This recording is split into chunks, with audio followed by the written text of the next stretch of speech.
जो आपको छोड़कर चले गए, और वे भी जिम्मेदार है जिन्होंने राष्ट्रपति शासन की आड़ में खुद का शासन चलाया।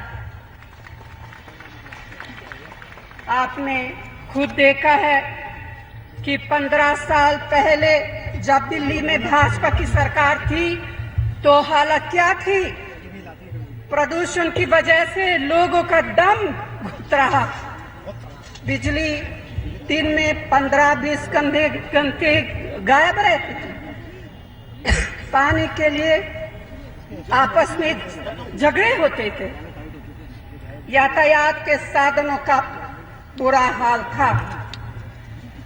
शीला जी के कार्यकाल के दौरान कांग्रेस ने 15 साल में दिन रात मेहनत करके दिल्ली को एक बेहतरीन शहर बनाया।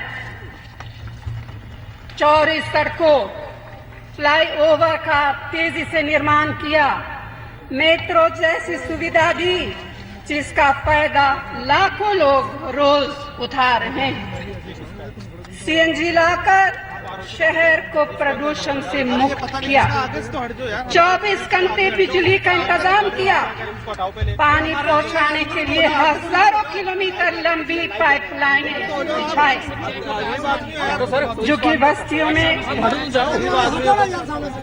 रहने वालों को पक्के मकान देने की योजना शुरू की।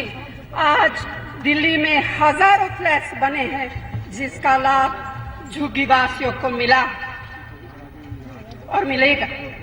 यही नहीं, आज 195 कॉलोनीज को रेगुलर किया।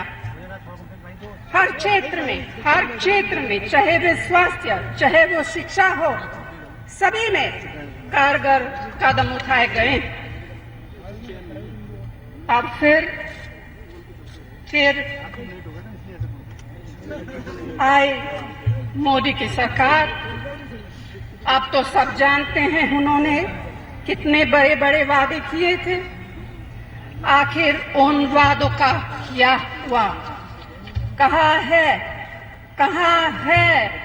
वह काला धन जिसे हर नागरिक को 15-15 लाख मिलना था? कहाँ है वह रोजगार जो हर नौजवानों को मिलना था? कहाँ है वे कदम जिससे महंगाई कम हो? हमारे डॉक्टर मनमोहन सिंह जी के नेतृत्व में यूपीए सरकार ने कितने ऐतिहासिक और क्रांतिकारी कदम उठाए, जिससे आप सबको और पूरे देश को फायदा मिला। महिलाओं के साथ होने वाली हिंसा और अपराध को रोकने के लिए कठोर कानून बनाया। हमारे रेहड़ी पटरी के भाइयों को कितनी ठोकरें खानी पड़ती थी, इससे बचाने के लिए उनके कारोबार को कानूनी तौर पर अधिकार दिया। सरकारी कर्मचारियों और पेंशन पाने वालों को 6वें वेतन आयोग का लाभ दिया।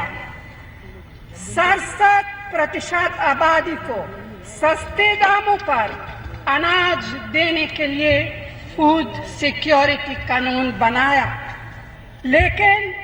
लेकिन मोदी सरकार उस कानून में भी ऐसा बदलाव लाने का प्रयास कर रही है जिसे इसका फायदा 67% की जगह सिर्फ 40% लोगों को ही मिलेगा। किसानों की उपज का एमएसपी, आप हमारे किसान भाइयों को याद होगा, कांग्रेस ने बार एमएसपी को बढ़ाया, लेकिन जिन्होंने किसानों को सुनहरे सपने दिखाए थे, उसका क्या हुआ? आज उनकी उपज की सही कीमत मिलना तो दूर की बात है, तो खाद और बीज के लिए भी तरस रहे। भूमि अधिग्रहण कानून को हमने क्यों इस कानून को लगाया? हमने इसलिए इसीलिए किया कि किसी की जमीन बिना मालिक की सहमति और सही मुआवजा के बिना ना ली जा सके। इसका सबसे ज्यादा फायदा हमारे किसान भाइयों को था। लेकिन मोदी सरकार ने क्या किया? ऑर्डिनेंस के जरिए किसी की भी जमीन कब्जा करने का रास्ता खोल दिया। हमने भ्रष्टाचार से लड़ने का आरटीआई जैसा एक मजबूत औजार आपको दिया था, लेकिन भ्रष्टाचार मुक्त भारत का नारा देने वाली मोदी सरकार ने आरटीआई के सेंट्रल इंफॉर्मेशन कमिश्नर का पद खाली रखकर भ्रष्टाचारियों को खुली छूट दे रखी। ऐसी न जाने कितनी मिसालें हैं जो कांग्रेस ने समाज के सभी वर्गों, खासतौर से कमजोर वर्गों के लिए कदम उठाए थे। लेकिन आज मोदी सरकार उन कानूनों और उन योजनाओं को कमजोर करके लोगों के अधिकारों को छीन रही है। यही है इनके अच्छे दिनों के खोखले वादों की असलियत। अगर भाजपा को आपने दिल्ली में भी मौका दे दिया तो यह आपका क्या हाल करेंगे, इसके बारे में आपको अच्छी तरह से सोचना है। इसीलिए आपको सोच समझ कर फैसला करना है। लंबी चौड़ी बातें, खोखले वादे करने जैसे काम भाजपा और आम आदमी पार्टी की कर सकती है। उनका लक्ष्य सिर्फ एक ही है और यह लक्ष्य कांग्रेस का विरोध करके किसी भी तरह सत्ता में आने का है। मैं पूछती हूं धरना वाली पार्टी से, क्या भ्रष्टाचार से लड़ने के कदम नहीं उठाने चाहिए थे? क्या बिजली और पानी मुफ्त देने की योजना लागू नहीं करनी चाहिए थी? क्या महंगाई को कम करने के कदम नहीं उठाने चाहिए थे? ये सब उनके वादे ही तो थे। इसीलिए दिखावे की राजनीति करने वालों से सतर्क रहना की जरूरत है। तो भाइयों और बहनों, एक और बात मैं आपसे करना चाहती हूँ। आज दुनिया में हम जिस मुकाम पर है, सदियों पुरानी उस गंगा जमुनी तहजीब की वजह से है जो हमने अपनी मिली जुली संस्कृति से विरासत में पाई।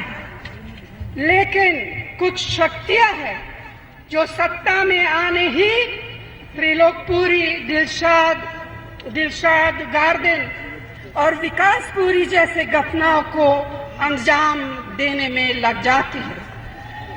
अगर लोकतंत्र की बुनियादी भावना को सुरक्षित रखना है तो इस चुनाव में ऐसी ताकतों को शिकस्त देनी होगी जो वोट की राजनीति के लिए फसाद कराने और समाज में नफरत फैलाने तक से परहेज नहीं करती। भाइयों और बहनों, देश नारों से नहीं चलता। देश का निर्माण तो भावना से होता है, लगन से होता है, संघर्ष और समर्पण से होता है। यह सब कांग्रेस के विरोधी दलों में नहीं है, यह सब सिर्फ कांग्रेस पार्टी में है। एक में तो प्रचारक है जो सिर्फ प्रचार ही करते रहते हैं और दूसरे में सिर्फ धरनेबाज है जो धरने ही देते रहते हैं। दिल्ली को विकास चाहिए, आपसी सद्भाव चाहिए, सुशासन चाहिए, दिखावा और झूठे वादे नहीं। इसीलिए मेरा आपसे निवेदन है कि दिल्ली में प्रगति और विकास का पुराना माहौल वापस लाने के लिए चुनाव के दिन अपना एक एक वोट कांग्रेस को देकर हमारे सभी उम्मीदवारों को भारी मतों से जिताए और दिल्ली को खोखले वादे करने वालों से बचाए।